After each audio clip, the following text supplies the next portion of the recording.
पीले दांत वाली बहू। रंजना कभी ब्रश नहीं करती थी।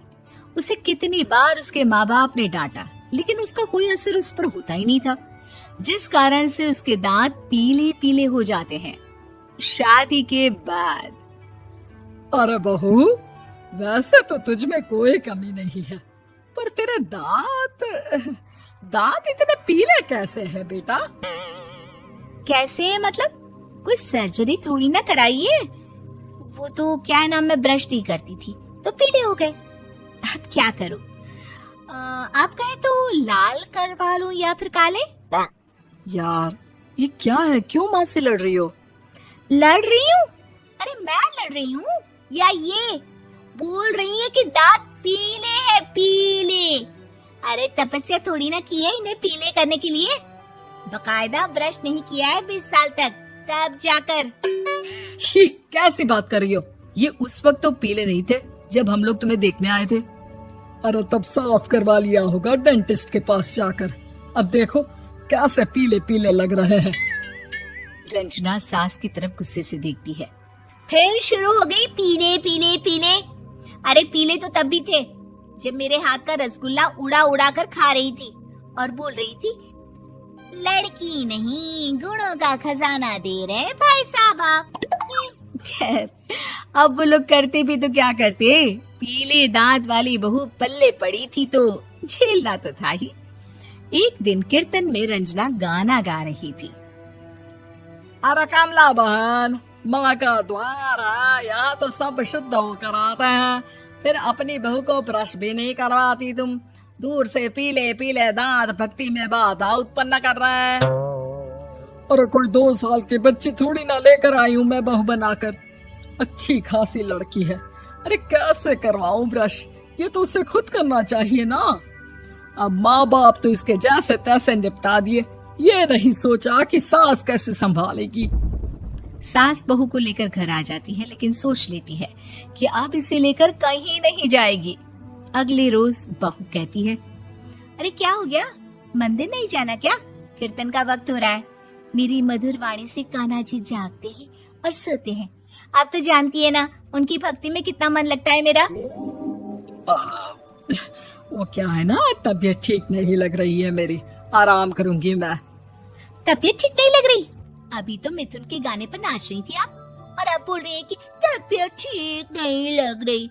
अरे भक्ति में मन लगा लो सासू माँ, ऊपर जाना है, क्या मुंह दिखाओगी आप? हाँ?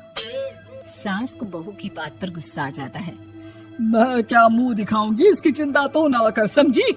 अपने मुंह की चिंता कर, जो ये पीले पीले दांत लेकर हर जगह पहुंच जाती है। पता है लोग कितना मजाक बनाते हैं। ना जी ना, मैं नहीं जाना कहीं तेरे साथ। तो ये बात है, कोई ना, मत जाओ, मैं अपने कमरे में ही बैठकर भक्ति कर लूंगी। ऊपर वाला दांत थोड़ी ना देखता है, मन देखता है, भावना देखता है। और अरे बस बस, तू सब कुछ दिखा, बस ये सफेद चमकदार दांत ना दिखाना किसी को, है? जा यहाँ से। बहू को सास की बात का कोई फर्क नहीं पड़ता, वो तो जैसी थी वैसी ही रह जाती है। सुबह नहाकर किचन में खाना बनाना, फिर खाना खाना, कीर्तन भजन करना और सो जाना। एक दिन, माँ जी मैं सहेली के घर जा रही हूँ, शाम को लेट आऊंगी। हाँ हाँ तो जाना, मैंने कौन सा तेरी आरती करनी है घर पर बैठकर।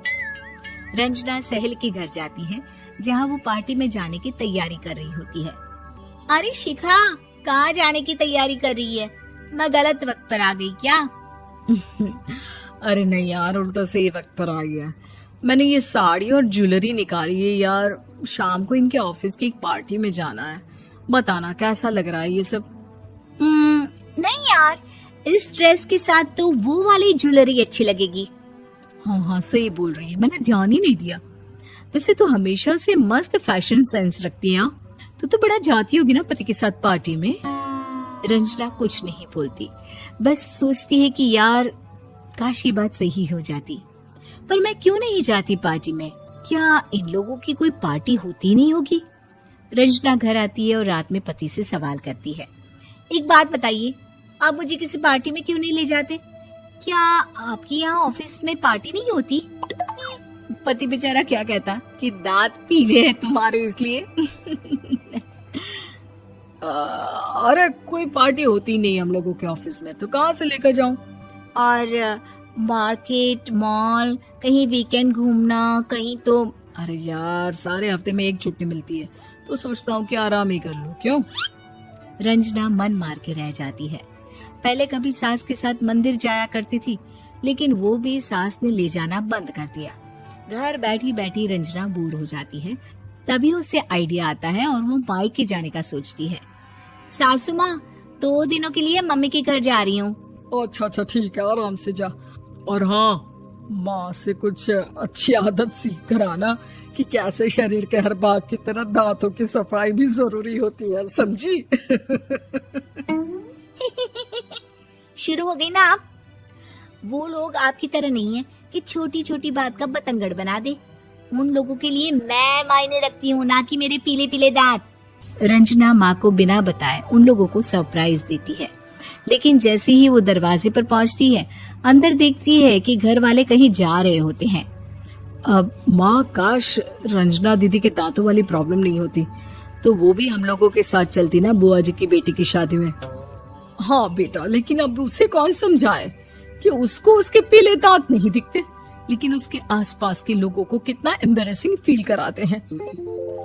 मुझे तो कितनी बार उसके स्कूल की टीचर ने शिकायत की कि उसके साथ कोई लड़की बैठना भी नहीं चाहती, और ना ही कॉलेज में कोई उससे बात करना चाहता था। लेकिन पता नहीं क्यों उसे ये बात समझ में ही नहीं आती। कोई कमी नहीं है उस लड़की में, बस यही कि दांत पीले हैं। वो तो भला हो जीजा जी और उनकी माँ का, जो दीदी को जैसी है वैसे ही रखा हुआ है। रंजना को अपने घर वालों की बात सुनकर बहुत दुख होता है। वो सोचती है कि वो क्या करे, लेकिन फिर वो सीधा डेंटिस्ट के पास जाती है, अपने दांत चमकाती है और कसम खाती है कि वो रोज ब्रश करेगी। अरे क्या हो गया?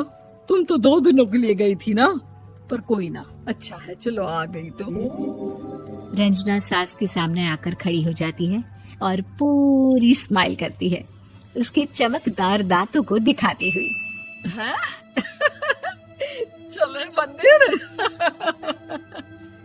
माँ, मुझे माफ कर दीजिए, मैंने आप लोगों को बहुत एम्बैरेसिंग फील करवाया। मैं आज से रोज ब्रश करूंगी।